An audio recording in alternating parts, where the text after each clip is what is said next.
Andrew McCART, IFL TV in association with MTK Global. I'm here in Paisley at the Lagoon Centre for the MTK Scotland show. With me I've got the legendary, aye, is that right? Legendary Billy Nelson.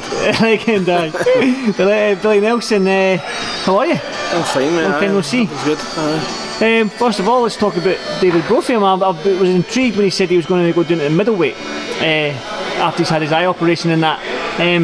Talk to me a little bit about that and how well do you see Brophy fighting the middleweight, I suppose, eh? Well, I strongly advised David many years ago to stay at middleweight, but he was kind of swayed with somebody else in the gym to go up to super middleweight. They told him he was big enough. He believed it, put a lot of muscle on, and you know, and to be fair, he's done exceptionally well at super middleweight. He's been in with some really good fighters, but I know that he'd be a much better fighter at middleweight, and I think a lot of people say to me that David's punching power is a lot better than his record suggests. I can guarantee it is, but at middleweight he'll start stopping people, and I've looked at the rankings and I don't see anybody other than Billy Joe Saunders taking him aside. Is this domestically or Europe or? Oh, domestically. That David couldn't beat. Right. So what's are you looking for? Obviously he's had the eye operation, David, that I think he kept quiet for a wee while. So are you looking for like a quick warm-up fight at middleweight before you jump into these sort of like top domestic fights? That's entirely up to David's management team and David. You know, I'll train him. When we get a date, we'll train for that specific fight. But he's starting to shift weight now, and he's starting to look sharper every day in the gym. So. What was that injury caused? Was that an ongoing injury with David, or? It was a. Because I know when I spoke to David, he did say that he had it leading up to the Rocky fight. He's had it a long time before that. Aye. He's what it was one day he was sparring and somebody elbowed him on the top of the head, and his vision was just a wee bit faulty ever since then. Just one of those things. I think he kept it quiet for a lot of people for a wee while. Well, when it came to the floor, so he got it sorted. Well, that's good news, but I'm looking forward to that, because I'm one of the people that probably thought that David would probably be better at middleweight myself. So just because of the size of him, he's obviously. I think ultimately, I mean, Rocky's a good friend of ours. I honestly believed we would beat Rocky. Or at least give him a very competitive fight, because he was in the form of his life going into that. You know, he won the Commonwealth title and all the rest. Not just that, the sparring leading up to that fight, it was exceptional in some of his opponents. So I was major disappointed, and it was a mistake that we had worked on for 10 weeks. David didn't have to say anything, well, it has since, but he knew that what I told him he wasn't to do, and he done it unfortunately and got caught. Fair credit to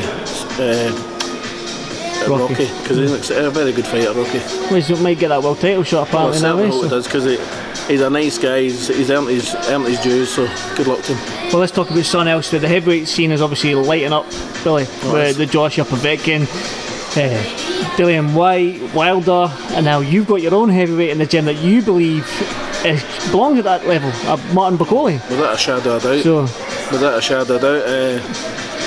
I honestly believe, and I put my reputation on it, he's the best fighter I've ever trained. He's exceptional fighter. In Britain, he beats everybody. In Britain, you mean not the guys like Sam Sexton? No, you're talking Joshua.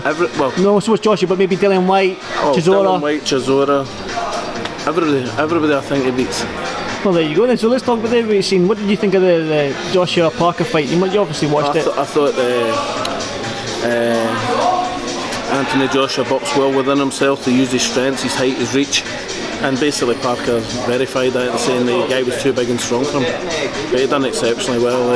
It was good in that fight for Anthony Joshua. He proved that he can do 12 rounds. The pressure of knocking everybody out is off his shoulders. I think he'll become a better fighter for that alone. And I think he does that. Wilder, I think he's just. You think he beats Wilder? Without a shadow of doubt, aye. Tyson Fury? It all depends what Tyson Fury comes back. I'm a great believer in that length of time. I don't think he can be the same fighter, but if he is, then it's going to be a hard fight. But time will tell with that. Well, I want to talk about Martin Bakole a little bit, because obviously he's your fighter and he's your heavyweight. How long, Billy? I keep asking you all these scenarios, like how long do you think you can get this guy ready, and how long? But how long do Do you think until we see Martin Bakole at that level where he's able to call out guys like Dillian Whyte and... He could fight Dillian Whyte in July if they want it, because it will finish Dillian Whyte's career. He'll beat him and then it'll catapult Martin right up to world rankings. He beats Dillian Whyte, he'll beat everybody in Britain. But that, has he got a fight lined up? He has got a fight on the 9th of June. 9th of June. Except, is that the Hydro?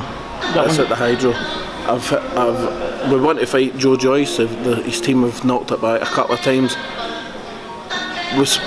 I actually spoke with Joyce's manager down in London a couple of weekends ago, and you know that fight could get made. But again, as somebody said to me, if Joe Joyce fights Martin Bakole, and this is a world class trainer, if Joe Joyce fights Martin in his 6th fight, he won't have a 7th fight. Wow. You don't really. This guy is exceptionally talented boy.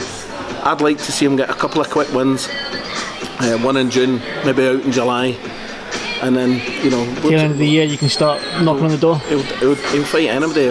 Just all that boy needs is an opportunity. Dillian Whyte, Derek Chisora, Joe Joyce. Why just stick to Britain? Would fight Miller, the boy Miller in America. Martin Bakole would school that lad. I honestly believe that. Are those Scottish heavyweight Gary Connors? Is that? I've offered the fight. He's refused the fight twice. Right. Okay. They've sparred together. They both trained with me, and in fairness, it wouldn't be a very good fight. Right. Okay. Well, there you go, Billy. Well, obviously I'll let you get back to the show because obviously you're enjoying yourself out there. There's a lot of food and drink involved, so... Well, no, I don't drink. And I've had 2 bits of chicken pakora. Well, you've not offered me any food yet. I'm sitting there starving. Well, I'll let you get back to the show, and thanks for doing this 5FL TV, Billy. Always a pleasure, mate.